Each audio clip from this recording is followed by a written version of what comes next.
Our reservation, the Navajo Nation, and we are the largest tribe in the United States. My grandfathers are both medicine men. We went to all of the community and cultural gatherings. I remember falling asleep behind my mother at a ceremony, but hearing the drum beat and the singing, is a fond memory of my childhood.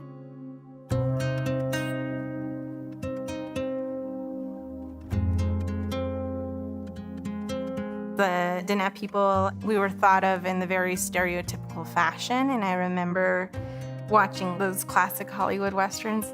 The representation of our people is horrible. Cowboys versus Indians, we were the bad guys. It's horrifying. And I think for us, because we didn't see our people on the screen or as actors, we were like, oh, look, there's us. It was a huge misunderstanding. And I think a lot of those stereotypes came from the media and the misrepresentation of my people.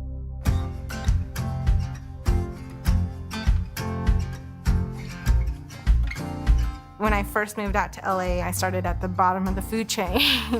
I was a PA, and then I was promoted to showrunner's assistant. It made me realize I wanted to be in the writer's room. And so I was pitching television show to Netflix and Amazon, and then the pandemic hit.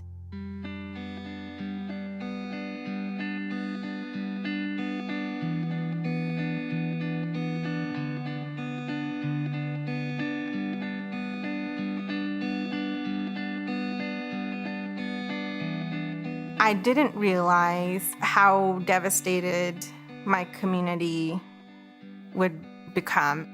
We weren't even considered in the CARES Act funding, Navajo Nation and other tribal communities, and that's not the first time that the government hasn't shown up for us. We were telling our youth to stay home and protect our elders who hold that sacred knowledge, our languages, the ancestral knowledge, our medicine ways, our songs, our prayers, and they're the ones that were most at risk. There was just no time, so I started to use the hashtag #ProtectTheSacred.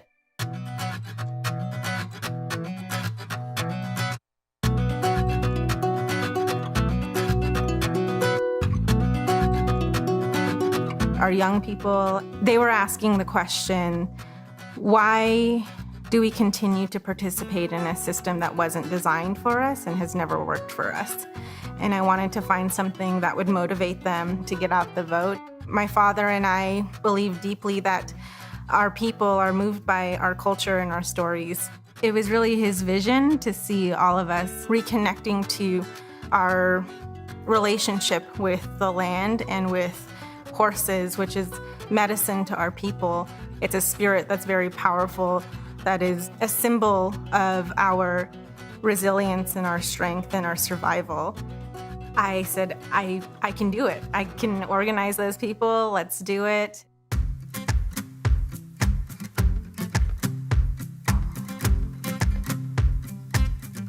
I was nervous that people wouldn't show up. And as an organizer, that's always a fear. And as we were waiting there, we started a little bit late. We call that Indian time. And people started to show up. Once we started going and once we mounted our horses, it was just powerful.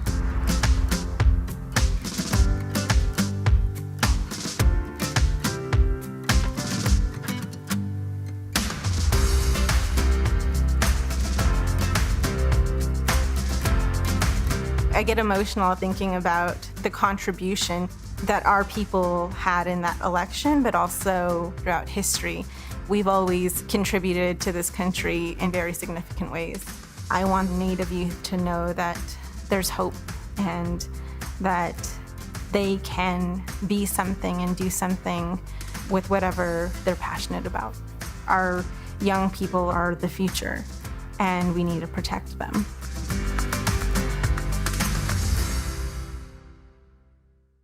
Please welcome Jhane Myers and Allie Redhorse Young.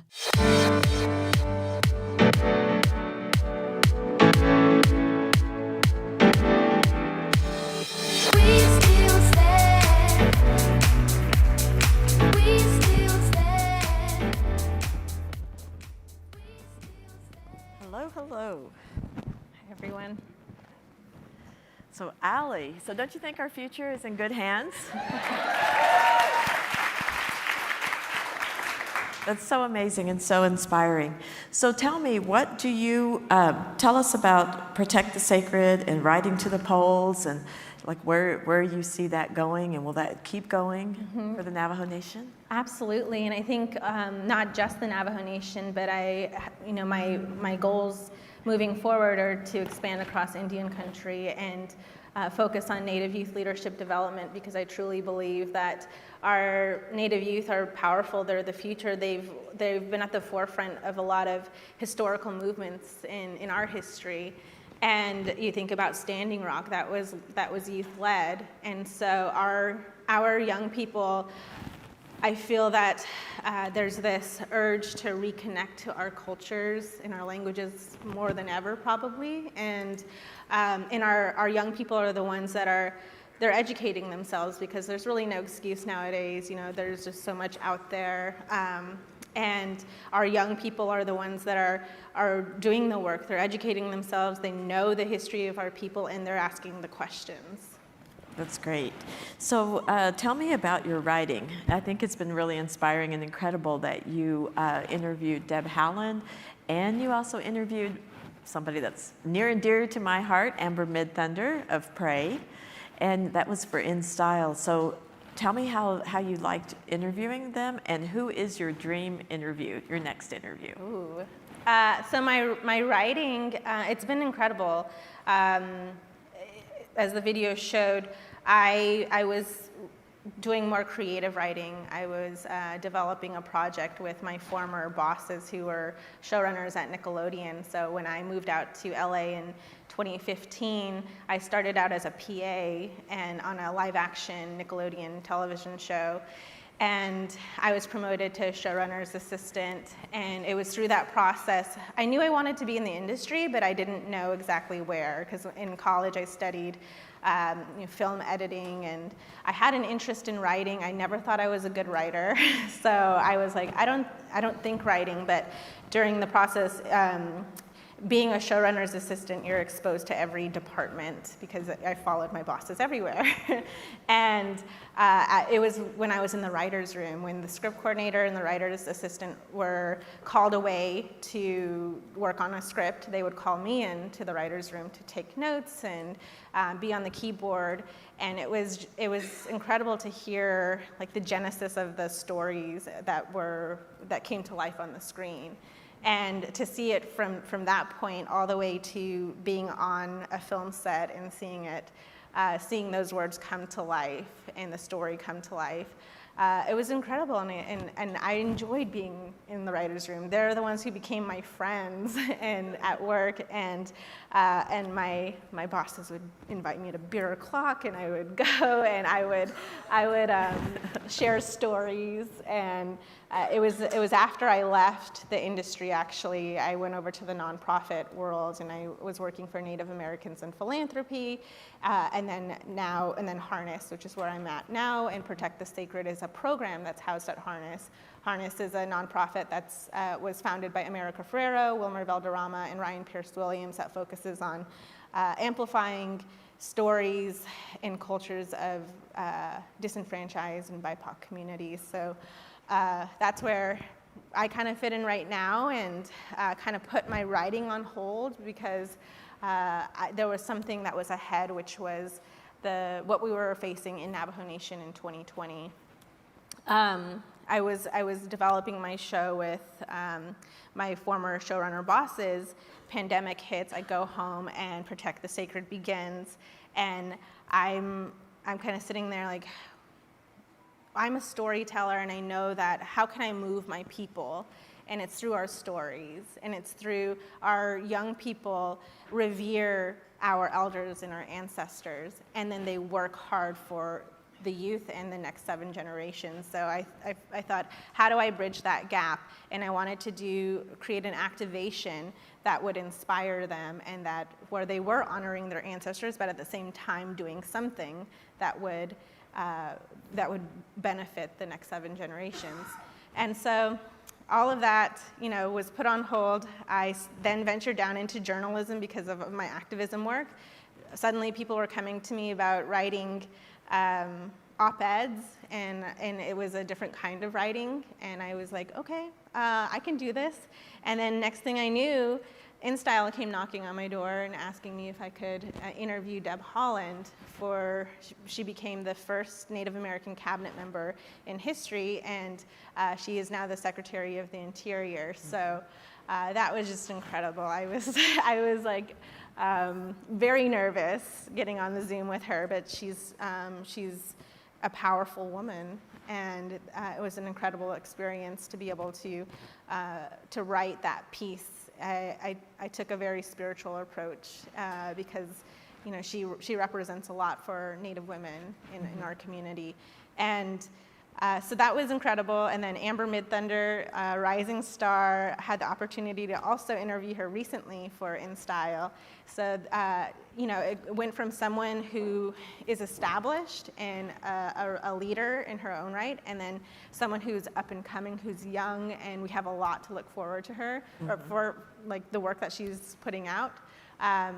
So it's just I can do both kinds of writing. My next steps are to get back to more of the creative writing and create roles for our people, strong women, and those kinds of worlds.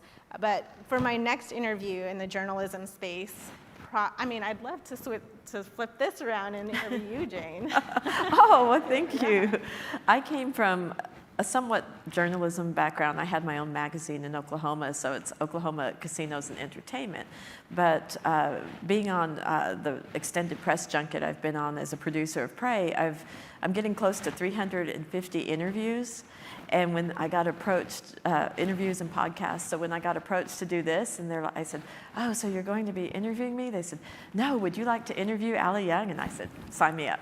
I would, because just to sit in this chair again, from when I was at my magazine and interviewing everyone, it's nice to sit here, and it's nice to see somebody that's, here. I mean, everything that you do is remarkable, and it's setting that bar high for the Native young women.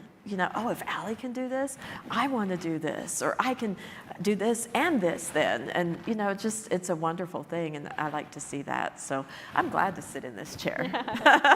Thank you.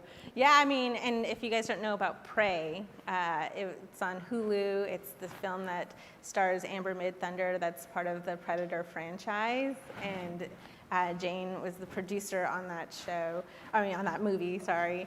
And it brought in incredible numbers, right? Huge numbers. It's really hard when you have Native content because people don't know where to place us. And I, for years, have been saying, well, put us at the top. So, but whether they listen to that or not, because you're in there pitching shows. So I work as a producer, and to know that, I got to produce Prey as a Native woman producer, that's even a bigger step in its own, and has its own challenges, because you don't always see Native women traditionally in that role, let alone like women in the role of a franchise that appeals to men, that's been from, men from 11 to 100, is our demographic. But now that it's on Hulu, we have access to all these different numbers for streaming. And now, since it shows a woman hero and a Native woman, it has just blown the doors off everything. So our viewership is 40% women. So that's like the first time in the franchise, which is pretty incredible. And when they were setting our goals, because we don't know who this will appeal to because it has Native people in it and what market, it appeals to everyone is what I always say. But so they set a goal for at 10 weeks we want this many million people, millions, right, to have watched it on Hulu.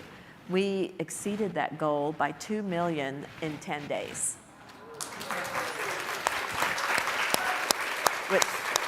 Which has never been done, but I always go, well, I said you should put Native people at the top. So, I love the Kardashians, but that was their big goal. That was their, the Kardashians were the big launch for Hulu. And now, we beat the Kardashians. Oh my gosh. So it's like, oh no, Kim, don't be mad at me. So, because they have worldwide presence and they have, like their social media and they have people, that can do all this. We were just, a predominantly native cast, native producer, coming in with a language component that hasn't been done before in Comanche. And the goals and everything that we set were just phenomenal. So I'm thrilled, really thrilled. Yeah. So tell me real quick, what do you think about Native women in media and about increasing that representation?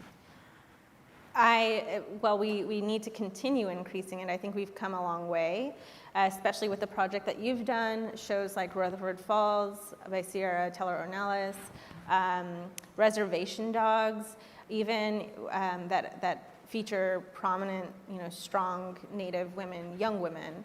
And historically, it wasn't that way. We had, you think of some of the mainstream content out there like Smoke Signals, that followed the journey of two young male Indian boys. So, and really historically, Native women were side characters, or they weren't nuanced, they weren't fully fleshed out characters.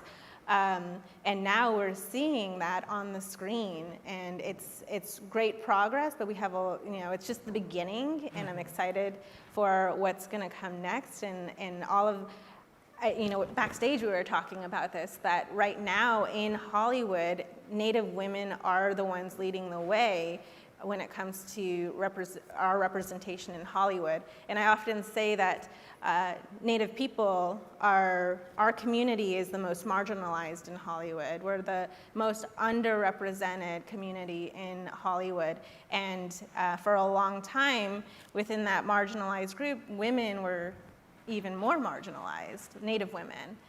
And so we have many stories to tell. We go off to college, we live in the city. All of those stories need to be told to inspire our young women, our youth in general. And the more that our youth see us on the screen represented in different ways, the more that they have hope. And that's the reason I got into this work, on the creative side, but also my activism in the nonprofit sector, because my younger brother committed suicide at the age of 17. And I was even young at that time. I was 18. And going through that, processing that and trying to understand what happened. There's all kinds of factors that go into that kind of a decision. But ultimately, I knew that he was struggling, and going through an identity crisis. And he was struggling we were at the time living in a predominantly, it was half Navajo, half white community, predominantly Mormon community. And there was all kinds of racial tensions. And growing up in that community, I have memories of myself feeling like I didn't want to go outside because I didn't want my complexion to get darker. Because I felt during middle school, all you want to do is fit in, and all you want to do is belong and be accepted. And I really felt from my peers that that I was more accepted because of my lighter skin. But I didn't realize that until I left my community, and I reflected on all of that, and I knew that it's the same, it had the same impact on my little brother. And he was dealing with racial profiling, racism. And so I, from that point on, was determined to create opportunities for Native youth and to create, to show them that they have a huge contribution to this world, and that they're important, that their voices are important, and I want them to be seen and feel seen. That's great. That's great. That's one of the things I thought about when I was producing Prey. When I first got the script, when I'm interviewing for the job, and I looked at the script and I was like, ooh, this has so much potential when I was reading the story. You know, it was written by 2 non-native men, but they were open to letting me add all of this Comanche nuance, to change some names around, to switch some things. And so I thought this has great potential, because for me, being Comanche and Blackfeet, I grew up in my Comanche community, but we didn't see ourselves, you know, my grandparents raised me, so I was raised as an elder's child, and we would go to movies. My grandfather would go, oh, let's see if they get something right. And we would walk out of the movie, and he'd say, no, they didn't quite get something, you know, they didn't get it right. And I later in my life had a talk with Suzanne Harjo, and I said, I want to be in film because I want to change the way that we look on screen and the things that we do and the way that we live, because we're people. Being a Comanche, oh my gosh, we're always the villains, we're the savages, you know, we go through and burn everything. You know, we don't always. But so, you know, I was just like, oh my gosh, I want to change that, because I wanted our Comanche youth to be able to see themselves up there in a positive way, you know, which was done in Prey, and hopefully it inspires people to, you know, inspires our youth. Oh my gosh, I want to make a movie, because you can make a movie with your telephone.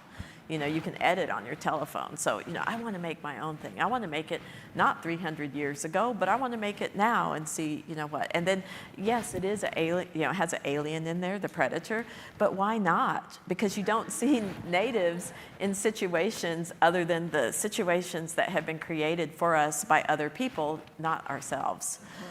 So, you know, that was my big thing to do. And just to, you know, like Suzanne Harjo says, Hollywood discovers Indians every 25 years. And if you look at that pattern, start with Dances with Wolves, and then Smoke Signals, and, you know, like it's just every so often. It's not a consistent thing. Now you can turn on the TV and you can see consistent. You can see television shows, you can see movies, you know, things consistently with us. So that means that there's more content for our Native youth to watch. And if we create it right, and if we do it right, it's going to be inspiring, right? Mm-hmm. Mm-hmm. Yeah, and then the last thing I'll say is just that we're leading our National Ride to the Polls campaign now. And so look out for that. We're encouraging our community to vote, because we came out in record numbers in the 2020 election, and now it's the midterms. And I have a feeling that we're gonna beat the numbers from 2018. And we're determined to reclaim our power through the vote and stand in that power. And don't you have somebody running for Senate too? You have a Navajo. Yeah. Myron Leiser. We just have incredible Native figures running for office. So we're encouraging our people, you know, if we want things to change, we have to be the ones to make sure that we're represented and that we're showing up in those numbers. Absolutely. Well, thank you for all you do. Thank you.